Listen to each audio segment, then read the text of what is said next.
Starting with the glorious and compassionate name of Allah. Assalamu alaikum to all of you. Hope you all are safe and sound. Dear students, let us start with the written work of unit number 8, poem Hope is the Thing with Feathers, written by Emily Dickinson.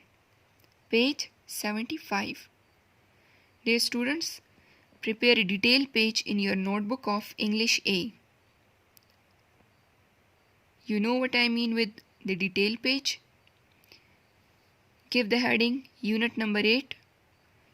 Then write down the title of the poem, the way it is written over here or in the book.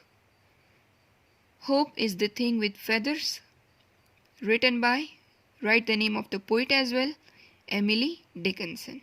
You can write her year of birth and year of death as well.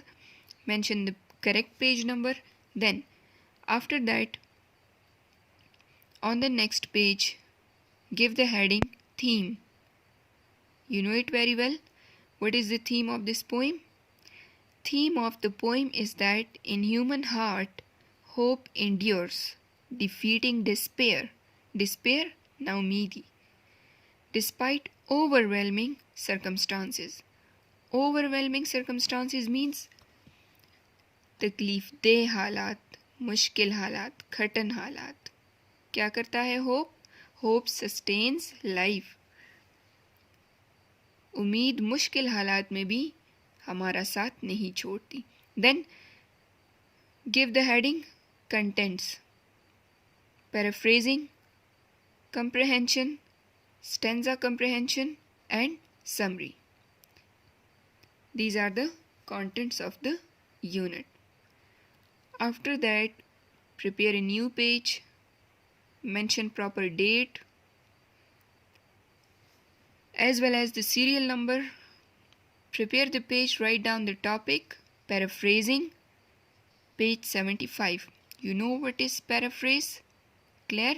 Rewriting the original idea of the poet in the form of prose. So, see stanza number 1. Hope is the thing with feathers that perches in the soul and sings the tune without the words and never stops at all. So, give the heading, paraphrase. You have to write the stanza with blue marker. Then start writing its paraphrase. Hope has got wings and feathers when it flies. It lives in the heart of every individual, means every person. It sings in a strange tune. एक अजीब धुन में ये गा रही होती है. That has no words. Clear? Without words. It never stops singing. और ये कभी भी हमारा साथ नहीं छोड़ती. Clear? It never stops singing. Then on a new page, give the heading stanza number 2. And sweetest in the gale is heard, and sore must be the storm that could abash the little bird that kept so many warm. Come towards its paraphrase. Write the stanza neatly and then give the heading paraphrase. You have to write each stanza on a new page, please. So see the paraphrase of the second one stanza. Even when a strong wind is blowing, अगर तेज हवा भी चल रही हो, तूफान भी हो, its sweet song can be heard very clearly. Sweet song, इसकी मीठी धुन सुनाई देती है, can be heard very clearly, बिल्कुल साफ तौर पर, वाज़ेह. मतलब क्या मतलब हुआ इसका? मतलब कि मुश्किल तरीन हालात में भी अगर हम हो, चाहे कितने भी कठिन हालात क्यों ना हो, चाहे कितने भी सख्त हालात से हम क्यों ना गुज़र रहे हों, लेकिन उम्मीद का परिंदा जो है, clear, the bird of hope, उम्मीद का परिंदा जो है, तो इसकी मीठी धुन हमें हर हाल में सुनाई दे रही होती है. मतलब कि ये हर हाल में हमारा साथ देती है.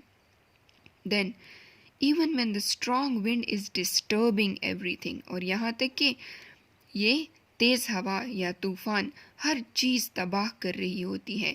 The little bird of hope can't be embarrassed and humiliated at all. इस उम्मीद के छोटे परिंदे को कोई भी चीज़ नुकसान नहीं पहुंचा सकती. मतलब कि किसी भी चीज़ से ये पीछे नहीं हटती, किसी भी मुश्किल की वजह से ये पीछे नहीं हटती, बल्कि हमारा साथ देती है. कौन? उम्मीद का परिंदा. Clear? The bird of hope. Now please come towards the third one. I have heard it in the chillest land and on the strangest sea, yet never in extremity it asked a crumb of me.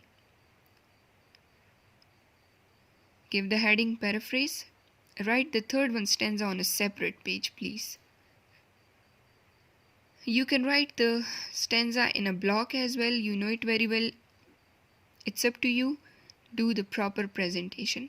So, the paraphrase of the third one stanza is, hope is always a source of encouragement. हौसला अफजाई करने वाला, जरिया करने का जरिया. And consolation in difficulties. Hope is always a source of encouragement and consolation in difficulties. उम्मीद हमारे पास एक ऐसी चीज़ है जो कि हमेशा मुश्किल हालात में हमें हौसला देती है और हमारी रहनुमाई करती है, हमारा साथ देती है. I have heard the song of hope even in the freezing cold, even in the freezing cold land and at the strangest sea. So, I have heard the song of hope. मैंने उम्मीद की परिंदे की धुनें या उसका song. Even in the freezing cold and सरतरीन सरजमीन पर भी मैंने इसकी आवाज़ सुनी है. Clear? And at the strangest sea, और अजनबी समंदर में भी, मीन्स जहाँ पर मेरे साथ कोई नहीं था या मैं बहुत तन्हा था या थी. सही है. So we are using the poet's words, so definitely थी, we will use थी. Clear? So I have heard the song of hope even in the freezing cold land. यहाँ तक कि मैंने उम्मीद के परिंदे की धुन जो है, ये धुनें जो हैं, तो वो मैंने सरतरीन जगह सरजमीन पर भी सुनी है. एंड एट द स्ट्रेंजेस्ट सी, और अजनबी समंदर में भी, यहाँ तक मीन्स जहाँ पर मेरे साथ कोई भी नहीं था. और I told you before as well when we were reciting the poem that freezing cold land means it's a place where there is no one with us. सही है. जहाँ पर खामोशी होती है, there is no continuous movement in life. Clear? They are symbolizing difficulties. Even in the extremely difficult situation, it has never begged a crumb of me. और यहाँ तक कि बहुत ही मुश्किल हालात में भी, हद से ज़्यादा कठिन हालात में भी, इसने मुझसे अपना साथ देने के बदले कुछ भी नहीं मांगा. किसी भी चीज़ की बेग्ड दरख्वास्त नहीं की, कोई भी चीज़ मुझसे नहीं मांगी. यहाँ तक कि एक crumb of me, crumb means एक छोटा सा टुकड़ा, यहाँ तक कि एक छोटा सा टुकड़ा तक इसने मुझसे बदले में नहीं मांगा. किस चीज़ के बदले में? कि ये मेरे साथ हमेशा से रहता है. Clear? Dear students, this is the end of our today's lecture. Your today's homework is to learn and write the paraphrase of Hope is the thing with feathers. Clear? Learn all the 3 paraphrases. Stay blessed. Thank you so much. Allah Hafiz.